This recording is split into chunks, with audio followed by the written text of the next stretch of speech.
Saudara polisi menetapkan Direktur Utama Teradron Indonesia sebagai tersangka usai insiden kebakaran gedung yang menewaskan 22 karyawannya di Kemayoran, Jakarta Pusat pada Selasa kemarin. Dirut Teradron ditangkap pada Rabu malam setelah penyidik memiliki 2 alat bukti yang cukup untuk menentukan Dirut Teradron Indonesia sebagai tersangka. Pihak kepolisian mengungkap kemungkinan adanya tersangka lain dalam insiden kebakaran ini selain Direktur Utama Teradron. Meski begitu, pihaknya masih melakukan penyelidikan dengan memeriksa saksi-saksi serta mengumpulkan bukti-bukti yang ada.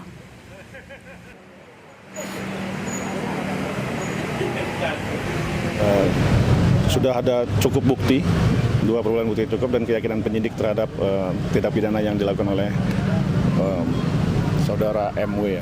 Ini buktinya apa Pak? Kayak perizinan, surat atau gimana? Ya, ada keterangan saksi, dokumen dan bukti-bukti lain yang ditemukan di lokasi.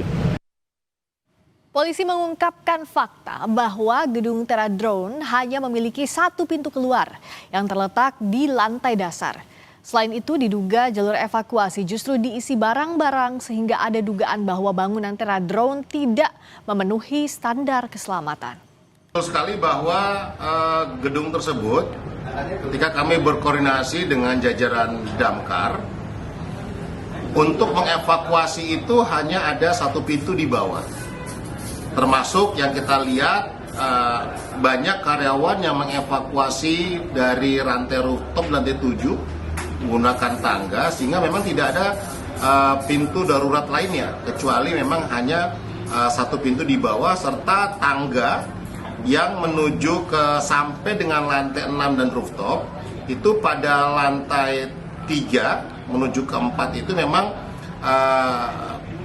saat evakuasi kemarin menurut keterangan para petugas damkar memang agak sempit karena terdapat beberapa barang yang diletakkan di sekitar tangga. Nah tentunya ini juga nanti akan direkonstruksi ulang oleh Puslapfor dan pagi ini juga dari Polres Jakarta Pusat melaksanakan olah TKP ulang lagi karena kemarin cukup gelap dan hari ini akan dilaksanakan olah TKP ulang. Demikian. 22 orang tewas dalam kebakaran gedung Teradron yang diduga tidak memenuhi standar keamanan. Bagaimana proses penyidikan nantinya hingga polisi menentukan siapa yang paling bertanggung jawab. Kita akan membahasnya dengan Komjen Purnawirawan Ito Sumardi, Kabareskrim Polri tahun 2009 hingga 2011. Selamat petang Pak Ito. Selamat petang Pak My Sister. Ya Pak, penetapan status tersangka pada Dirut Teradron apakah menurut Anda sudah tepat? Tentunya kita masih terlalu dini ya kalau penetapkan itu. Kalau untuk sebagai pemilik daripada Teradron itu sudah tepat ya. Namun demikian kan yang bersangkutan saat ini adalah menyewa gedung itu ya.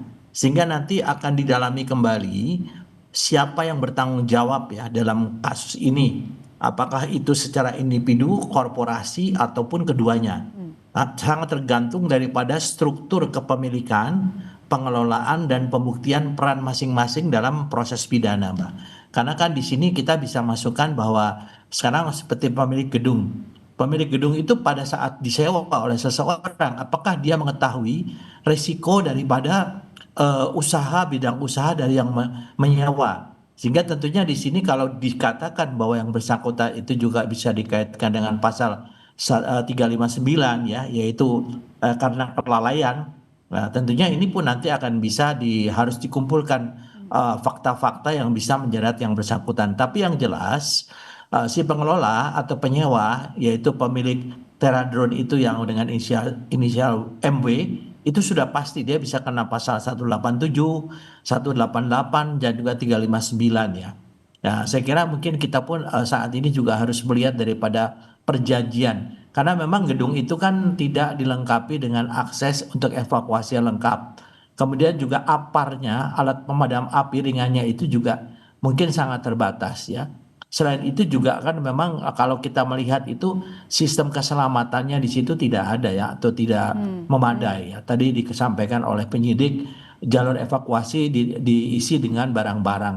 Nah ini tentunya kelalaian yang paling utama yang dipertanggungjawabkan adalah kepada pengelola. Pengelola ini kan juga mempunyai pembantu-pembantunya ya, ini tentunya akan menjadi sasaran daripada penyidikan nanti. Demikian, Pak. Jadi pemilik gedung juga harus diperiksa terkait dengan operasional kantor Teradrone. Karena kan sebenarnya kantor Teradrone sendiri bukan perusahaan yang ecek-ecek ya Pak. Teradrone ini merupakan salah satu perusahaan terbesar dalam drone begitu. Dan ini cabangnya di Indonesia. Iya, betul Mbak. Memang kan kita tahu bahwa Teradrone itu kan perusahaan yang memang cukup besar ya untuk jasa pemanfaatan drone untuk berbagai kegiatan ya. Untuk mengambil gambar pemetaan dan lain sebagainya dengan kemampuan pemetaan 2 dimensi, 3 dimensi ya. Nah, saat ini kan memang banyak spekulasi yang dikaitkan dengan masalah bencana alam yang terjadi di Pulau Sumatera.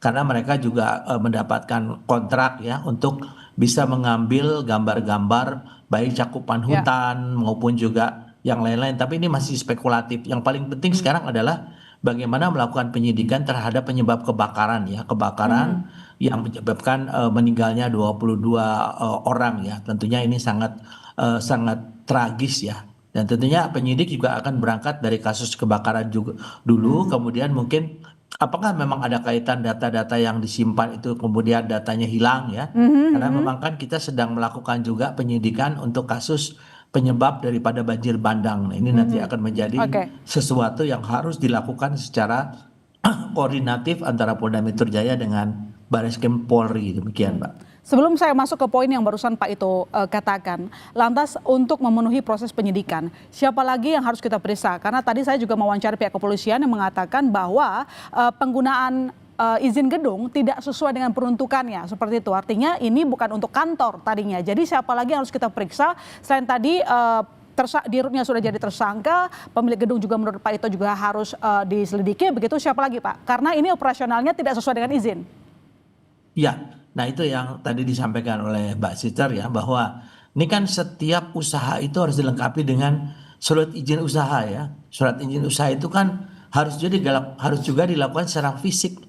Apakah surat izin yang dilakukan itu udah sesuai dengan izin usaha yang dimintakan ya, dimintakan oleh pengelola ataupun oleh perusahaan tersebut. Nah kalau sampai ini terjadi nanti tentunya juga kita harus meneliti bahwa melakukan penyelidikan dan penyidikan permintaan saksi kepada orang yang memberikan surat izin usaha itu. Karena ibaratnya kan biasanya surat izin usaha ini kan juga menyangkut masalah biaya ya.